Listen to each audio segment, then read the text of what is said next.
Hilton brings you new ways to stay. With experiences, we'll let you capture the glory days. Introducing the Graduate Hotels. Each inspired by local college towns, these stays are always original and never boring. Get in touch with traditions all across the country and enjoy a stay that's a class above the rest. Book at Graduate Hotels with Hilton Honors Points at Hilton.com. It's a win-win. Hilton, for the stay.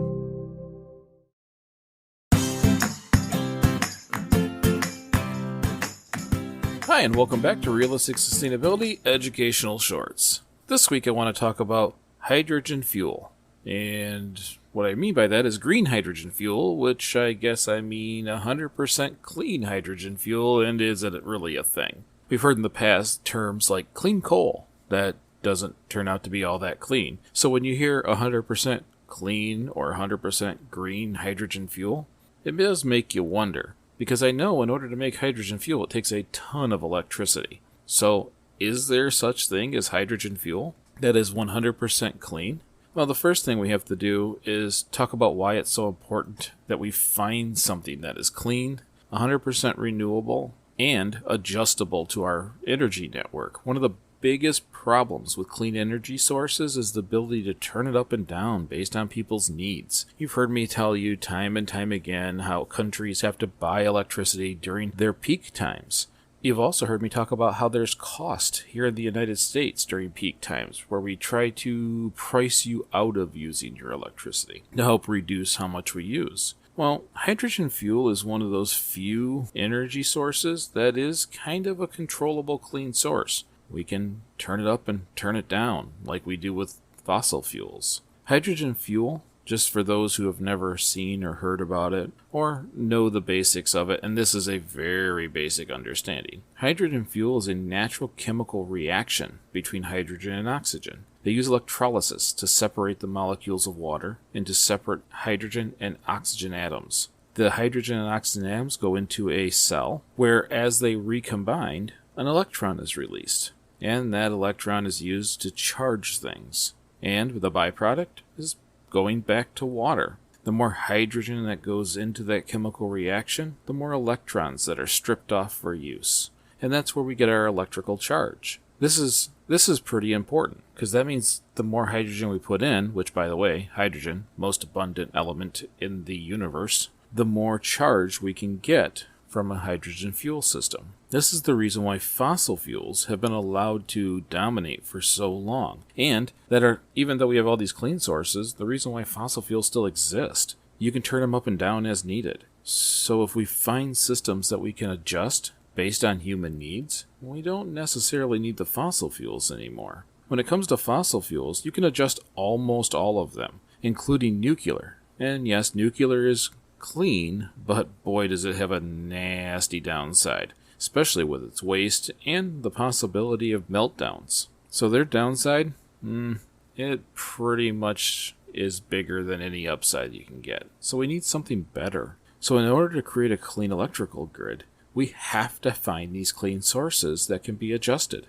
It's the last sticking point to those clean microgrids we've been talking about. So how can you make hydrogen fuel 100% clean, even though you're using large amounts of electricity to split those water molecules? Well, you have to make the grid primarily clean. Kinda sounds like a paradox, doesn't it? It's that whole, I need a car to get a job, but I need the money from the job to buy a car. Same thing here. We need clean energy to be able to split those molecules, to be able to have the hydrogen, to be able to create the clean energy. But that can happen. Even though it might start dirty, it ends clean. If you think about it, what if all the sources going in are clean? What if it's extra solar energy or wind energy when we're not necessarily needing it? Maybe we have too much at one point and we use that extra electricity to create electrolysis.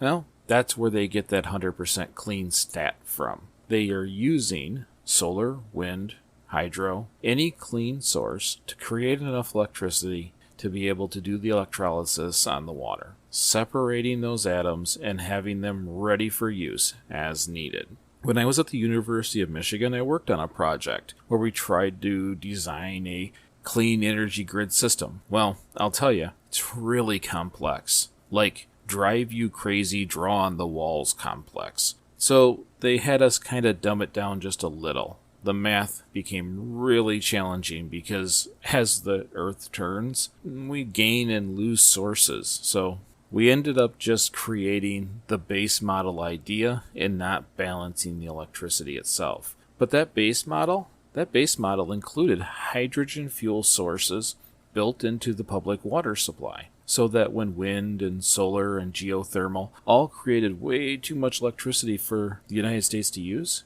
we would desalinate water from the oceans, bringing it into the public water supply, and then use electrolysis to create a hydrogen fuel bank, so that when we didn't have too much electricity, and maybe we had not enough electricity, we could fire up those hydrogen fuel sources to make up the difference. It created kind of a positive feedback loop. It was an interesting system. It took us pretty much all semester just to kind of get the basics down. I hope they've continued it since I've left, because, to be honest, that positive feedback loop really does kind of take fossil fuels right out of the whole equation. And although we have a long ways to go to be able to create an energy grid that is 100% clean, with sources that are abundant and free all around us, it's still worth doing. I've said it probably 100 times, and every time someone asks me why did I get into sustainability, I give them the same answer. Sustainability is one of the most worthwhile riddles we will ever solve, and cleaning our electrical grid, well, is no exception. I personally look forward to our energy grid becoming something that is clean, and we're using sources that are not intrusive to the planet or its inhabitants. That is a future we can all stand for. Thank you so much for listening. I hope you liked this short, and if you did, do me a favor. Share it on social media or with a friend. Other ways you can support realistic sustainability is by becoming a monthly sustainer on our Anchor site for like 99 cents a month. That's like under $12 a year, and it helps Nick and I out quite a bit. If you can't do that, that's perfectly fine. Leave us a 5-star review on your favorite podcast platform. That helps people find us. It takes all those algorithms in the system and bumps us up so that when someone searches sustainability, well, we show up. And it's your words in those reviews that help people make a decision to listen to us and give us a shot. So thank you again. And remember, all we have to do is get a little better each day. Little bit, it can turn into a big bit. Thank you again for listening, and we'll see you next week.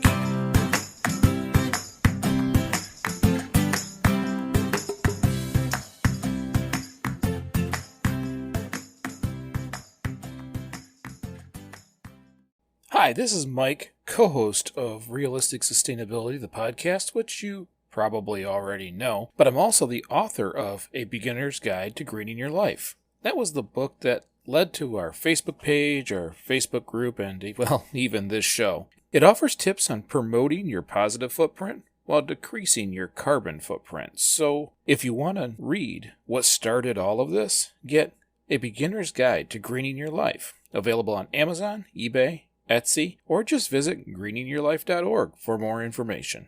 Thank you for joining the sustainable movement and promoting a greener future.